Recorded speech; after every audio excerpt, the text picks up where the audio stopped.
जंगल राज आपने स्थापित किया मणिपुर में।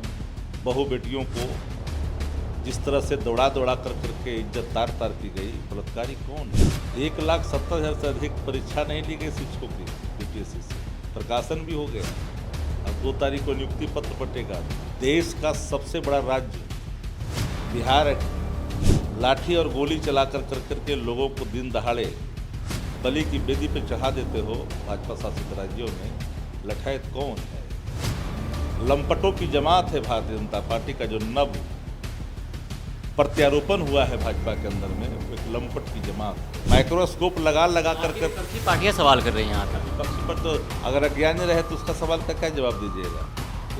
हक बनता है जवाब। साच को आज की जरूरत होती है क्या? विज्ञापन जो निकल रहे हैं, नियुक्तियां जो निकल रही है, परीक्षाएं फल प्रकाशित हो रही, दिख नहीं रहा है। सारे फैक्ट्रियों को बेच दिया, उन्हें पौने भाव में बेच रहा है। रेल बेच दिया, सेल बेच दिया, तेल बेच दिया। उनसे पूछिए जाकर करके। बिहार की चीनी मिलों को बेच दिया, स्क्रैप तक बेच दिया। भाजपा कोटे में था, जानकारी प्राप्त। सरकार की गठन हुई है तब से बिहार सरकार पिछले 1 सालों में लगभग 4 लाख नौकरी दे चुकी है। लेकिन हालांकि भाजपा का ये कहना है कि जो महागठबंधन की सरकार है, 1 नंबर की ठगबंधन की सरकार बन गई है और ये लाठियों का सरकार है, ये डकैतों की सरकार है, ये बलात्कारियों की सरकार है, ऐसा भाजपा का कहना है। चलिए इस मुद्दे पर हमारे साथ बातचीत करने के लिए राजद प्रवक्ता शक्ति सिंह यादव है, जिनसे जानते हैं कि इनके इस पर क्या कहना है। सर, पिछले 1 सालों में लगभग आपकी सरकार 4 लाख नौकरी दे चुकी है। हालांकि भाजपा सरकार का ये कहना है कि यहाँ पे लगातार बलात्कारियों का सरकार है, गुंडों की सरकार है, डकैतों की सरकार है, ठगबंधन की सरकार है। इस पर क्या कहना है आपका? महागठबंधन की सरकार आदरणीय तेजस्वी जी और नीतीश जी के नेतृत्व में जी निरंतर अपने प्रणों को, अपने वचनों को लगातार लागू कर रही है। महिला पहलवान के साथ बलात्कार होता है, यौन उत्पीड़न होता है, उसको संरक्षित कौन करता है? बलात्कारी कौन है? उसके संरक्षण करने वाले कौन हैं? भरी मंच में एक सांसद, एक विधायक को, बीजेपी विधायक को, एक बीजेपी का सांसद छेड़खानी करता, बलात्कारी कौन है? ये तो बताने की जरूरत है। 1,70,000 से अधिक परीक्षा नहीं ली गई शिक्षकों की यूपीएससी से, प्रकाशन भी हो गया। और 2 तारीख को नियुक्ति पत्र बटेगा। देश का सबसे बड़ा राज्य बिहार जो नजीर एक लाइन पेश की है, देश इसको देखेगा जो आज तक कभी नहीं हुआ। इसी का नाम तेजस्वी प्रसाद यादव जी है और नीतीश कुमार जी है। ये बात याद रखनी चाहिए भाजपाइयों को। जंगल राज आपने स्थापित किया मणिपुर में। बहु बेटियों को जिस तरह से दौड़ा दौड़ा कर करके इज्जत तार तार की गई, बलात्कारी कौन है? हाथरस में दलित बेटियों के साथ रेप होता है, सरकार संरक्षित करती है गुंडों को, बलात्कारी कौन है?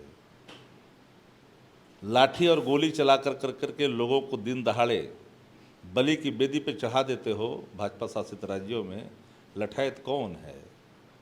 लंपटों की जमात है भारतीय जनता पार्टी का। जो नव प्रत्यारोपण हुआ है भाजपा के अंदर में, वो एक लंपट की जमात है और लंपटाई संस्कृति को स्थापित करना चाहता है। भाजपा के अंदर कई गैंग स्थापित हो चुके हैं। कई लोग असहज महसूस कर रहे हैं भाजपा के अंदर। भाजपा के अंदर गुटबंदी खुल करके सामने आया बिहार के अंदर में। जो भाजपा का अपना पुराना अतीत था, उसको लोग बर्बाद कर करके नया जो स्वरूप भाजपा का आया है, इससे भाजपा के लोग भी आहत हैं। तो बिहार अपने काम के लिए जाना जाता है, तो भाजपा को नोचनी बढ़ेगा नहीं। जाति आधारित गणना भी हो गया।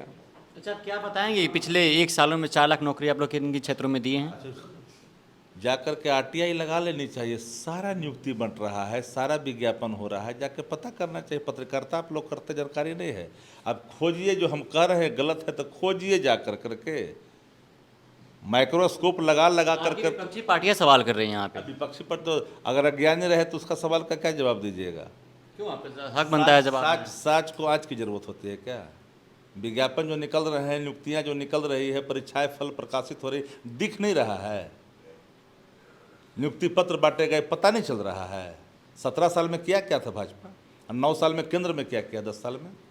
नौकरी देने के बजाय नौकरियां छीन ली है। कुछ प्लेटफार्म देखने ना जाते आधारित गणना के बाद एजेंडा चला रहा है, उस एजेंडे में अगर आप शामिल हैं तो वो भी चलाइए आप। अच्छा, अभी आपकी सरकार नवंबर में वैकेंसी आने वाला है फिर से 1 लाख नौकरियों को। अभी बिहार 1 की लाख युवाओं को क्या कहना चाहिए? 1 लाख नवंबर में फिर से वैकेंसी आ रहा है। 1 लाख की क्यों बात कर रहे हो? अभी निरंतर जारी होता रहेगा। हम अपने संकल्पों के पक्का हैं। तेजस्वी यादव प्रण के लिए जाने जाते हैं और ये सरकार तेजस्वी जी और नीतीश जी के नेतृत्व में है। ये भूल जाए, भाजपा नहीं है इसमें। 17 साल तक राज्य का बंटाधार कर दिया। तो क्या बिहार के क्या युवाओं को क्या संदेश देना चाहिए? युवा तो खुद ही बोल रहे हैं ना। अब देखने ना, युवा खुद बोल रहा है कि यही उम्मीद है, बाकी कहीं जगह नहीं। जहाँ उम्मीद है वहाँ लोग आस लगाए बैठे हैं, और जहाँ कोई उम्मीद ही नहीं है, जहाँ नौकरियाँ छीनी गई है, अग्निवीर थोपे गए, सब देखा नहीं, देश देखा।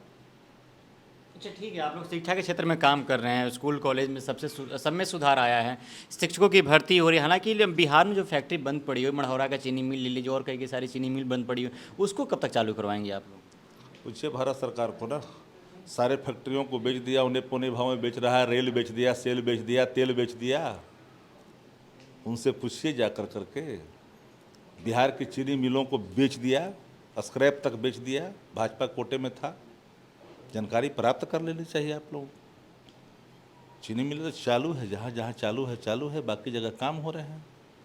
चलिए, तो इनका कहना है कि साफ तौर पे भाजपा सब कुछ बेच दिया, रेल से बेच दिया, सेल बेच दिया, भेल बेच दिया, चीनी मिल बेच दिया, सब कुछ बेच दिया इनके हिसाब से। हालांकि बिहार में पिछले 1 सालों में लगभग 4 लाख नौकरी मिल चुका है, ऐसा बिहार सरकार का कहना है।